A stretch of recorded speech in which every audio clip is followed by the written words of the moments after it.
kami berkumpul bersama untuk belajar sebagian dari firman.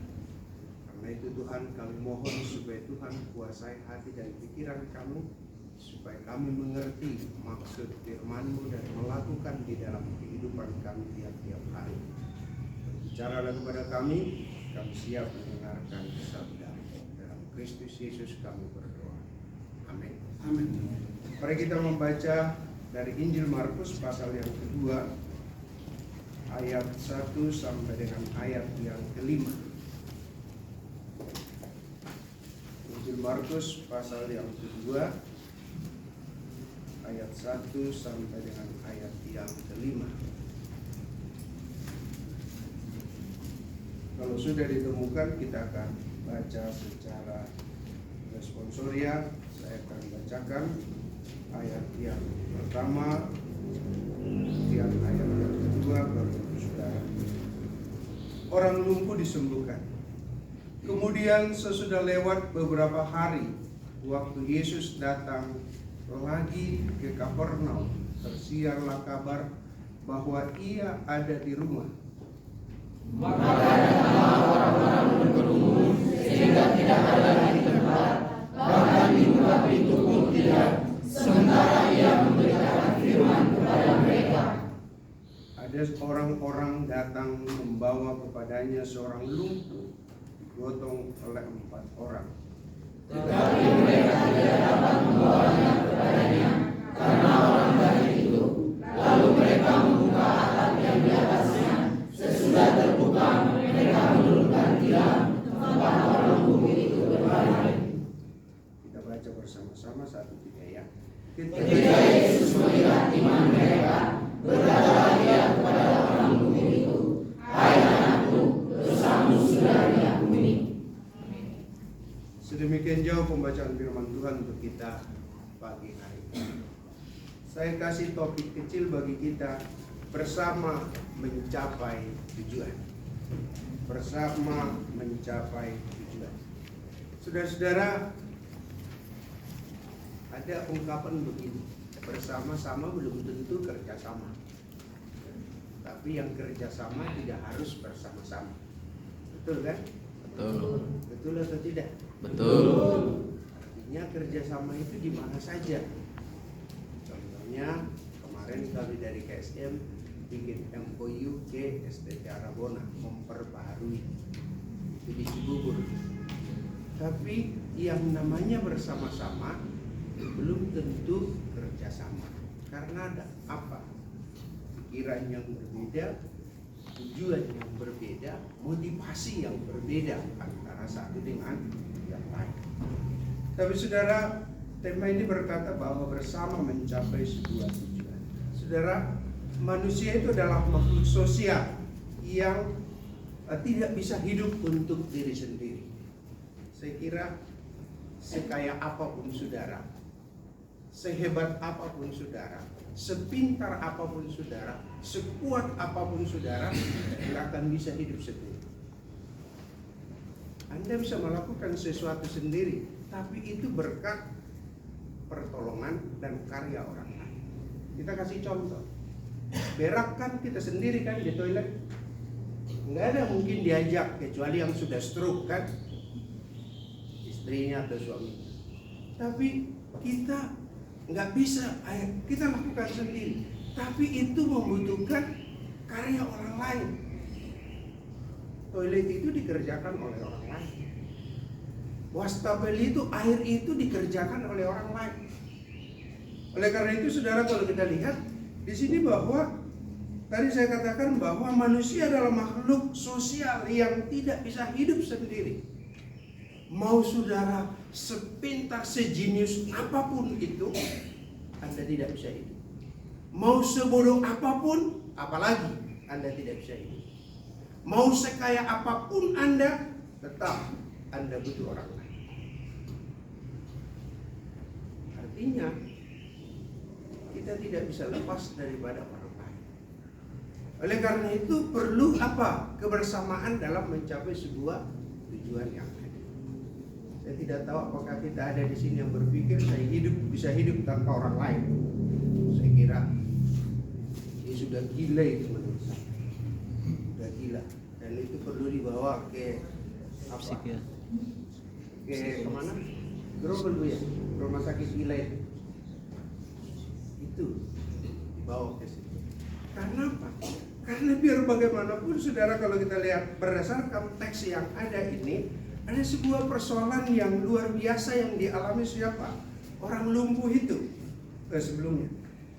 Saudara, persoalan yang kita lihat di sini adalah ada orang lumpuh yang menurut beberapa penafsir katakan memang sudah sekian lama dia menantikan kesembuhan daripada dirinya sendiri, tapi dia tidak berdaya. Jadi oleh sebab itu saudara, kalau kita lihat ada 3 hal penting yang mau kita renungkan berkaitan dengan mencapai sebuah tujuan yang ada. Yang pertama saudara, kalau kita lihat di sini adalah mari kita rumuskan apa yang menjadi tujuan kita. Tujuan dalam teks di sini adalah berdasarkan Markus ini, orang yang lumpuh itu sembuh, nggak ada yang lain. 4 orang yang menggotong itu berangkat dari sebuah kepedulian terhadap masalah yang ada, dan mereka satukan konsep pemikiran mereka. Yuk, tujuan kita adalah orang ini sembuh, tidak ada yang lain. Mereka tidak mau bicara popularitas di situ. Dia tidak bicara tentang siapa yang paling hebat, tidak. Yang dia pikirkan adalah orang itu sembuh. Orang itu sembuh. Nah saudara, tapi tak kala mereka berpikir orang itu sembuh, tidak dengan sendirinya terjadi mujizat. Tidak dengan sendirinya terjadi sesuatu yang kesembuhan itu terjadi. Saudara, ada tantangan yang mereka hadapi, yaitu saudara, kalau kita lihat di sini bahwa orang banyak berkerumun. Bayangkan, orang banyak berkerumun di satu rumah yang di Kapernaum itu, sehingga mereka mengalami sebuah kesulitan besar. Karena apa? Mereka katakanlah ditandu itu 4 orang, kanan kiri dan seterusnya, sehingga mereka mau bawa ke rumah yang di mana Tuhan Yesus mengalami tantangan dan persoalan. Tapi saudara-saudara, kalau kita lihat di sini, mereka tidak menyerah kepada persoalan yang ada.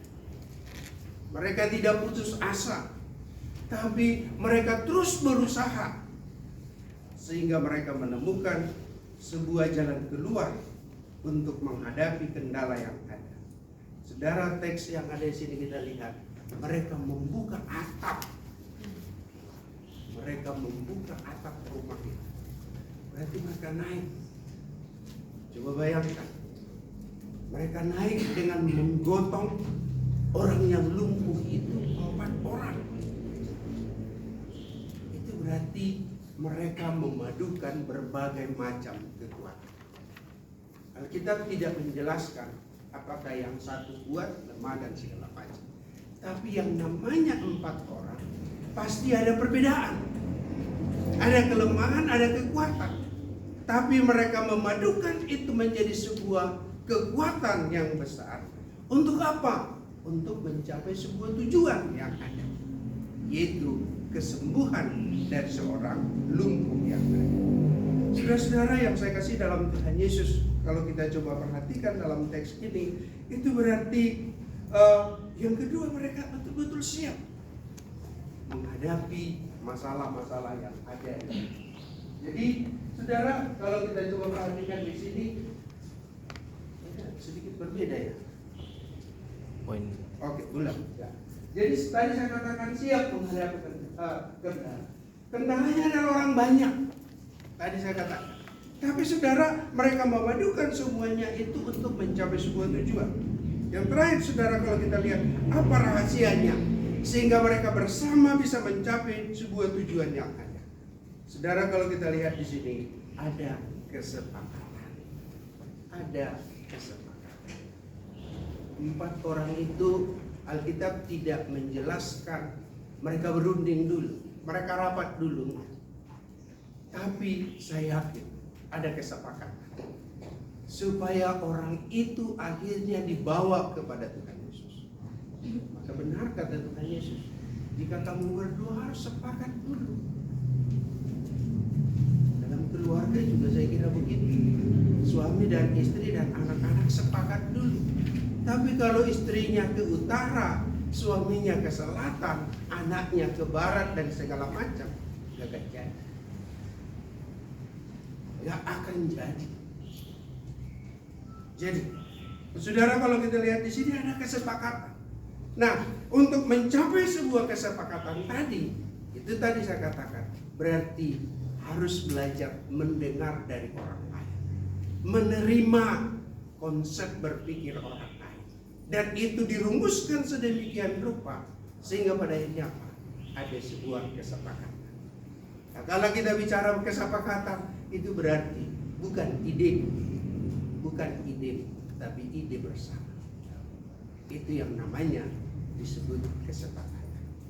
Tapi selagi ada masalah ideku dan idemu, saya kira tidak akan jadi. Tidak akan jadi. Orang Batak bilang gurdok. Gurdok apa namanya? Gurdok. Itu kalau gurdok itu apa? Harus seperti yang dia bilang. Kalau enggak. Gurdok. Gurdok. Gurdok. Nah, begitu dia. Jadi saudara, enggak begitu. Tapi harus ada kesepakatan bersama yang pada akhirnya apa? Kalau kita itu sudah kesepakatan bersama, berhasil pun secara bersama-sama, gagal pun secara bersama-sama. Tapi saya yakin kalau 4 orang ide itu dia kumpulkan, maka muncul satu ide berlian, pasti itu yang terbaik. Pasti itu. Saudara-saudara, hal yang kedua, adanya sebuah keyakinan. Keyakinan yang luar biasa yang terjadi pada kehidupan 4 orang itu adalah sampai mereka siap menerima resiko. Bayangkan saudara, orang berkerumun di situ, mereka naik buka atap, pasti orang punya rumah marah. Dan yang kedua, ketika mereka menaikkan orang yang lumpuh itu, kalau salah-salah pegang bisa jatuh. Udah jatuh ketimpa tangga itu. Tapi ada sebuah keyakinan yang bersama untuk apa? Mencapai sebuah tujuan. haleluya. Orang yang semua. Jadi saudara-saudara yang saya kasih dalam Tuhan Yesus, penerapannya apa yang kita mau belajar dari baik di KSM maupun di PT, di koperasi, di gereja, dan sebuah lembaga yang ada. Kita simpulkan di Santosa asli kudu ada kesepakatan, kudu harus ada keyakinan bersama bagaimana tujuan yang harus dicapai.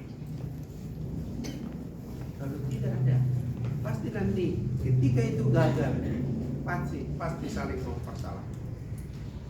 Ketika itu tidak berhasil, pasti ada orang kambing yang disalahkan, kambing hitam kan, mengkambing hitamkan. Jadi saudara-saudara yang saya kasih dalam Tuhan Yesus, akhir dari sebuah teks yang kita baca di sini, ayat 5. Ketika Yesus melihat iman mereka, tidak lagi dilihat hanya orang lumpuh ini, tapi sudah menjadi 5 orang. Iman mereka, Yesus berkata, di sini dikatakan, hai anakku, dosamu telah diampuni.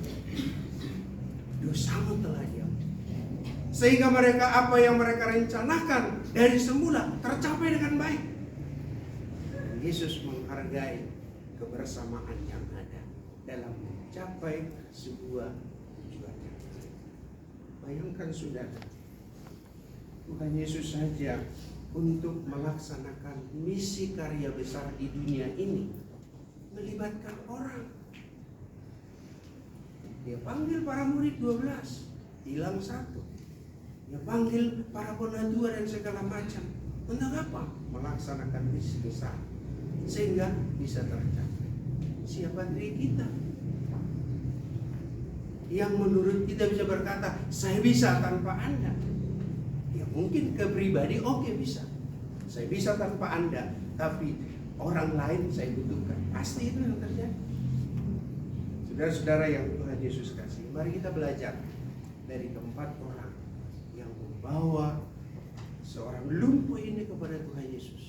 untuk disebutkan. Itu berarti apa yang menjadi implikasi dalam kehidupan kita. Mari kita satukan kekuatan kita satu dengan yang lain untuk mencapai sebuah tujuan. Kalau itu yang terjadi, maka ada istilah bersama kita bisa, bersama kita kuat, bersama kita berhasil. Kalau jalan sendiri-sendiri, kegagalan ada menunggu Anda di depan. Karena itu, saudara, mari kita semua keluarga besar Santosa Kasih Guru, mari kita maju bersama mencapai sebuah tujuan. Tuhan memberkati. Amin. Terima kasih untuk firman-Mu yang singkat yang kami renungkan pada pagi hari ini. Bila Tuhan menolong dan memberkati kami, supaya kami keluarga besar Santosa Kasih maju bersama mencapai sebuah tujuan yang Tuhan tetapkan bagi seorang yang menerima visi dari Allah, supaya kami saling menghargai, saling menopang satu dengan yang lain, menghargai perbedaan, menerima setiap kelemahan, kekuatan yang ada, supaya kami bisa satukan itu untuk sebuah tujuan, untuk hormat, kemuliaan bagi Tuhan. Berkati firman-Mu yang kami dengar, hamba-Mu sadar dalam pengurahan yang sangat terbatas, tapi biarlah Allah yang tidak terbatas itu boleh memberikan pengertian bagi kami. Dalam nama Tuhan Yesus, firman yang hidup, kami mengucap syukur dan berdoa.